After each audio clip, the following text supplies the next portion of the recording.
Welcome back, it's Wayne. Let's talk some games. So last year, the Switch 2 had a great release. We're talking first party and third party games were running hot. And this time I want to give back and give y'all a list of games I've beaten, played, and can personally recommend. So let's get into it. Disclaimer, this list is in no particular order, but I will be rating the games as I go through and giving my personal opinions and takeaways, spoiler free. And first off, we have The Adventures of Elliot and the Millennium Tales. This game was developed, published by Square Enix, same team that gave us Octopath Traveler, HD 2D. Nice, very reminiscent of old school Zelda, which personally I've never played a Zelda game, and going into this game I could say it was, for one, easy to pick up, story very well written, voice acted, beautiful, and the HD 2D skin is so nice, it's easy to look at, and it makes it very much like a fluid game to turn from dock to handheld. So running through the game, whether I was on my TV or just running around in between life, it was very fluid. It didn't like break the immersion or change it that much because it gave a handheld vibe. But full in all, this game is very well fleshed out. As I said, I haven't played a Zelda game, but I can understand after running through this game why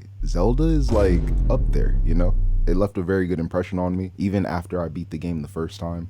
The ending is crazy. No spoilers, but it's a very good twist. And then you get a new game plus afterwards. And I instantly started the new game plus on hard mode just because I had so much fun running through the game the first time. And it took me about 45-50 hours to beat, and that includes like majority of the side quests. I think at the end of it I only missed like 2 or 3 side quests in the game, and it was a very good run. Now in comparison to Zelda, Elliot got personality, and I know there's a lot of talk about Faye getting annoying. They updated so you could toggle that setting off, but me personally, I never got annoyed by her. It was actually very cute and charming. So first impression, all in all, the game is a 8 out of 10 in my book. And on the theme of talking side characters, next let's go Pragmata. 10 out of 10, easy. I'ma just set that tone off right now. Capcom did their thing. If you've been watching, you know how I feel about Pragmata. If you know, you know.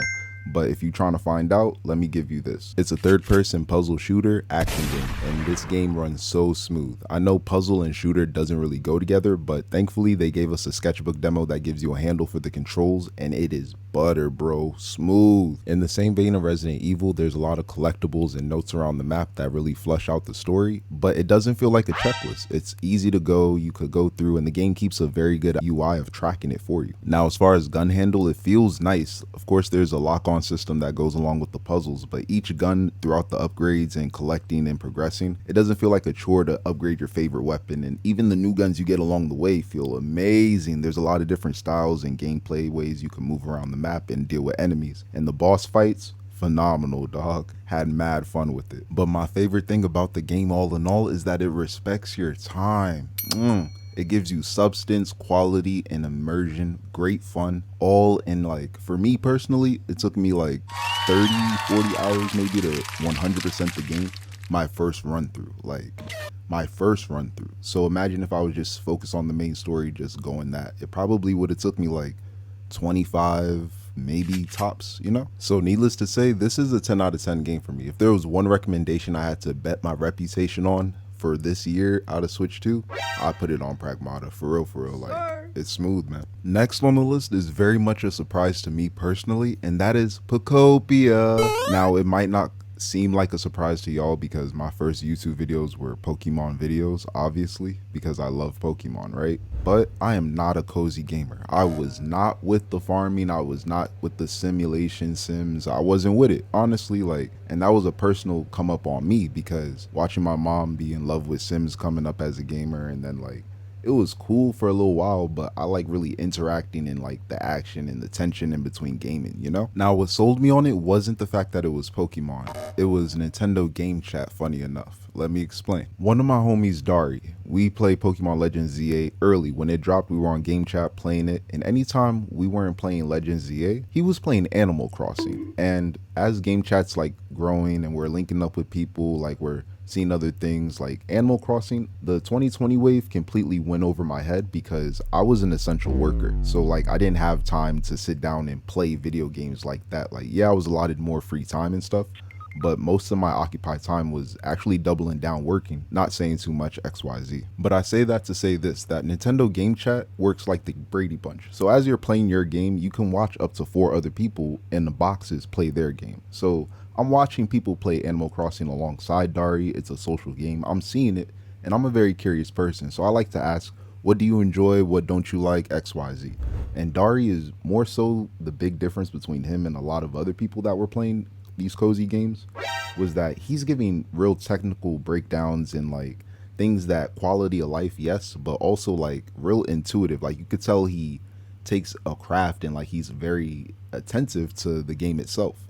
And I'm a fan of that. You know, like I'm a fan of like someone else's passion at a surface level too. I could respect it. Not to say I'm a fan, but I could respect it. You get what I'm trying to say? So that made me really take a eye to cozy gaming because now I'm taking notes on like the different ways people play it. Because for example, I got one homie, they have like 1,200 hours in Animal Crossing, but their island is nowhere near up to the like level or grade. Like he's getting graded by Dari, but Dari only has about like 500 hours. His island's like max grade. There's people even less hours than him with more luxurious islands or with more money. So I'm like, oh, this is levels. There's layers to it. Okay, cool.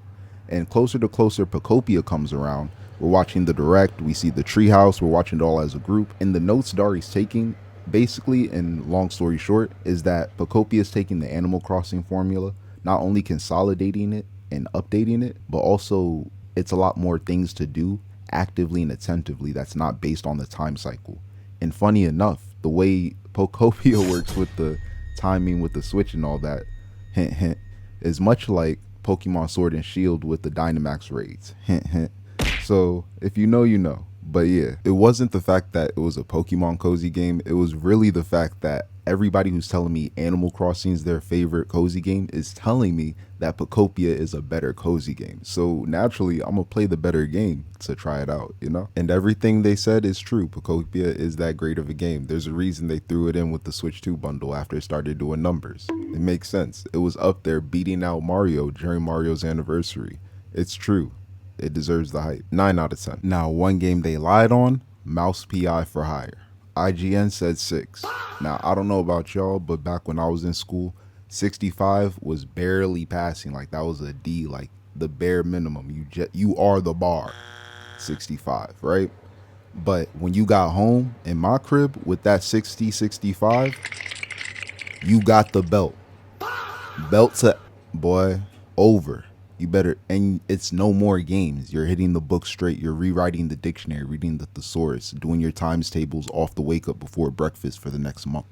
You feel me? Mouse PI for Hire, for me, at least no less than a 7. But I give it personally 7.5. It was my first boomer shooter game, but just off the strength, bro, the art style unique. The game funny. I love a good pun. The cheese jokes were hilarious and it wasn't too much. Like you're in a world of mice solving a detective PI story. It's gonna get a little cheesy. But the game itself was fluid. It ran smooth on Switch 2. And it was really good doing the collectibles. They just updated it so you could go back to levels. But even on my first playthrough, it took me about 25 hours. Definitely one of those games you could run through. The gun selection is funny, bro. It's hilarious. You got like a freeze gun, a brainwave gun, and any way you think on some cartoon Acme mayhem you could partake in, you could shoot something and partake in. Personally, boomer shooters aren't my thing, but I can see it. If you like boomer shooters, Doom, and those esque games, this is one you gotta play. I can see it, dog. I had a lot of fun. And of course, I gotta talk about Final Fantasy VII Rebirth, JRPG highlight, Star Child. It came to Switch 2, and it looked amazing. It played well. The one thing I was very much disappointed in was the little bit of time we got with Zack in combat. Had I known it was all in the demo, I wouldn't have played the demo, dog. But all in all, this game was really fun. For as expansive as this world became and was in comparison to the PS1 version, going through the side quests and exploring it never felt like a chore. It never felt like something you were just aimlessly ambling through. One thing I could say is that they do incorporate the mini games and the side quests to make you progress through the main story. So for example, Queen's Blood, the card game, I personally love that one. But I could see if that's not someone else's favorite, if you don't like takes the time to build. But there's guys online for that. And there's a few games in the Golden Saucer that I wasn't feeling, but you can maneuver and get your way around that. Great sequel. All in all, I give this an 8 out of 10. It was nice. Do I see myself going back and replaying this? Only to do mini games. Like right now, being that I'm playing the PS1 version and I played through it, I feel like that segment, particularly in the trilogy, because it's so mini game heavy, I'm gonna use that as like another arcade in a sense, you know? Digimon Story Time Stranger came to the Switch and it was better than Pokemon Legends ZA, hands down. This was my favorite RPG turn-based monster collecting game of the year. I wish we got it day one last year. With that being said, I give it a 9 out of 10. The story was phenomenal. The time travel, there's been a lot of time traveling going on lately, from Elliot to Digimon to a couple of other games in my selection, but this one, it wasn't gimmicky. It played into like referencing Cyber Sleuth, which was dope, dog. Now, comparing Pokemon and Digimon, I get it, but it's funny enough because the games that you want to compare, Legend ZA and Digimon Time Stranger, they're two, like, that's the first time Pokemon wasn't turn-based, but the thing about it is that Digimon has a lot more misses in their catalog than Pokemon does. Pokemon is consistently like what they do, right? Digimon experiments and they take time to F around and find out. So you're going to have some greats and you're going to have some misses. But ever since they got into this Digimon story bag with Time Stranger, Hacker's Memory, Cyber Sleuth, they've been going crazy. Like, they found the pocket and hopefully they just keep going and building upon that, because one-to-one, Digimon story games are story. Like, story one-to-one, they are bulldozing Pokemon, bro. Like, and I love Pokemon, but I gotta be fair. I gotta call a spade a spade.